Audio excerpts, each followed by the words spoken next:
This is the second video looking at demand. Now, at the end of the last video, where we were was this. We said that demand is downward sloping. Okay, a few reasons to think about why. At the lower the price, people become more willing and able to buy more. In other words, the lower the price, I suppose people become more prepared to pay to buy more of the product. So, for example, you're more likely to buy more pairs of jeans at a low price than you are at a high price, for example. That is because demand is based on how much satisfaction you place on a good or a service. Okay. Now, on top of that, we have the diminishing marginal utility theory, which says that the more you buy of something, the less satisfaction you're going to get from it. So you're less prepared to pay a high price for lots of something than you would be for the first one or two that you consume. So the more that you buy, the less value you place on it. You get your satisfaction from the first few units of output that you decide to buy. Okay, now what we're going to now be looking at is shifts in a demand curve. And what we're going to again assume is ceteris paribus. Okay, we're only going to change one thing. Everything else will be held constant. Remember, movements along a demand curve are caused by a change in price.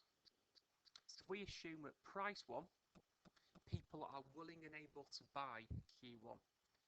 If the price was to increase, then people would buy less, would have a contraction in demand. If the price was to fall, we'd have an extension in demand. People would buy more of this.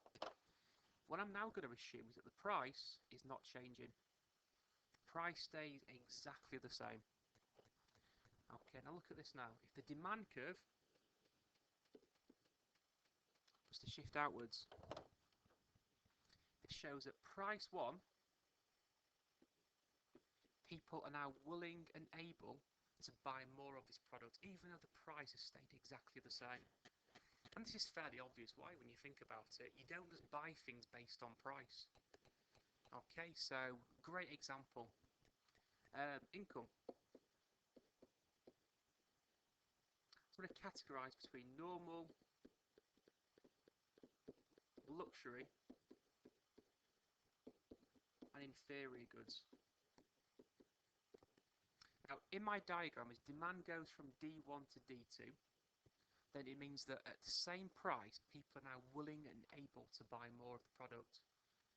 Now, all a normal good is, it says that as people earn more money, they will buy more of a product. A luxury good is, it's very similar. As you earn more money, you might buy a heck of a lot more of this product, in terms of percentage terms anyway. So normal and luxury goods, all it basically means is you earn more, you will buy more of the product. Okay, so for example, if I had more money coming in through my paycheck every month, I'd buy more cars, I'd buy more holidays, for example, I'd buy more clothes, I'd buy my children more toys, I'd buy a bigger TV. Now, an inferior good, again, it's linked to income, but this time, if my income was to fall, then my demand would increase. Okay, great example. When I was at university, I had a friend who was very, very skint. He had no money at all coming in. So because of that, he had to be very careful what he used to buy. He used to go down to the cheap supermarkets and buy lots and lots of cheap food.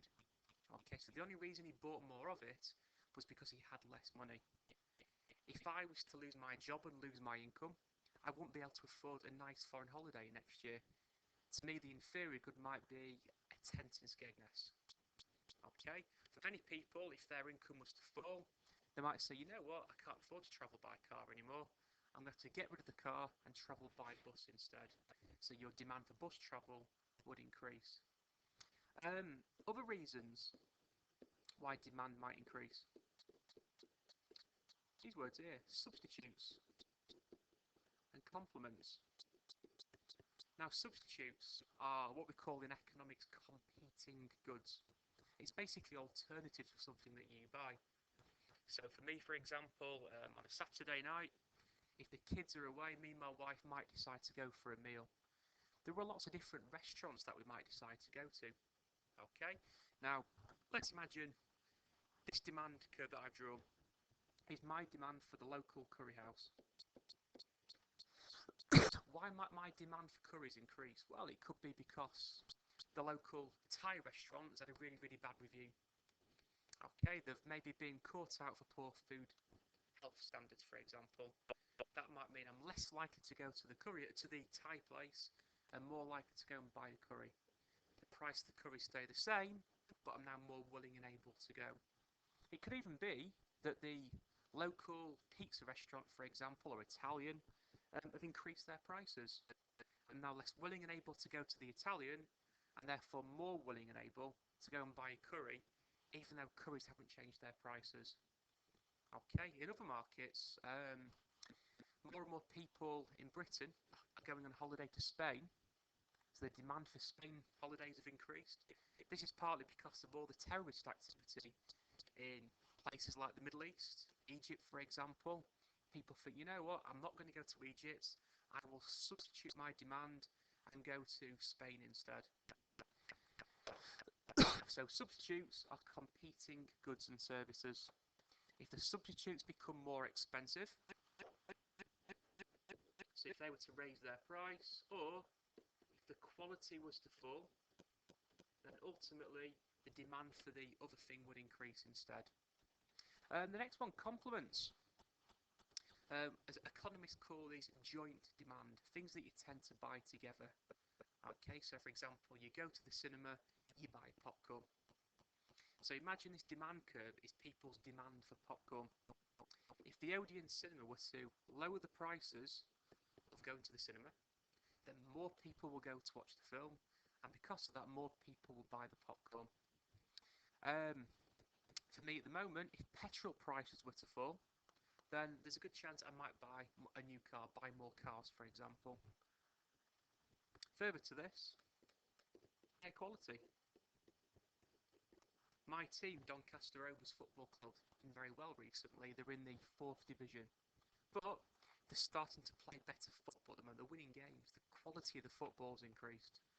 Because the football is of higher quality, more people go to the games, and the complement for most people going to the football would be a pint of beer before the game. So even though the price of the beer hasn't changed, more people are buying it because more people are going to watch the football in the first place. Lots of holiday companies do this. Okay, so imagine you are Samson Holidays. If you were to offer people a lower price for their flights to get to Spain, more people will demand the flights, and because of that, more people will go and buy or rent out the hotel rooms in Spain. The hotel rooms haven't changed their price, but because the flights are cheaper, more people are demanding these things. Now the beauty of this is, if I were to flip the demand to D3,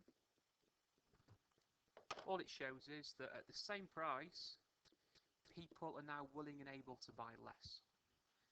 It could be for normal luxury goods, people now earn less money.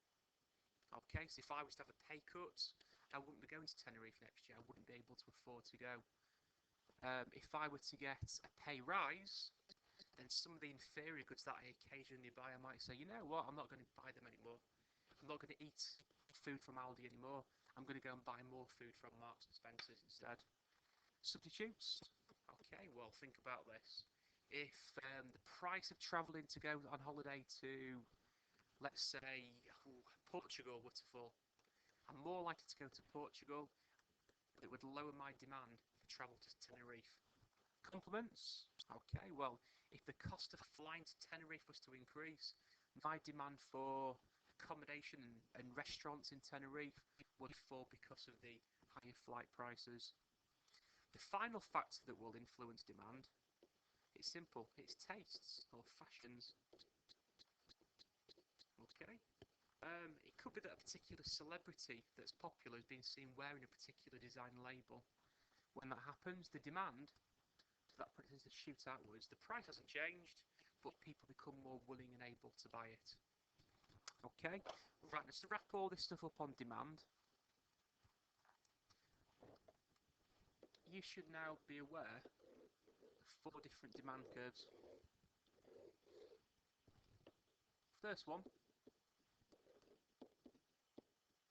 lower the price, we have an extension in demand.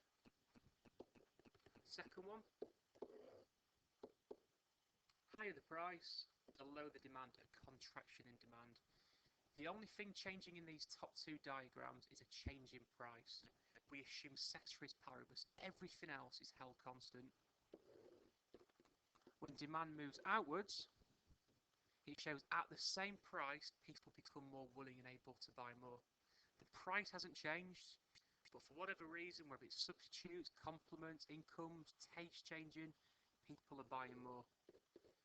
This one would show lower demand. At the same price level, people are now less willing and able to buy. Okay, so those are the 4 diagrams that you should know for demand.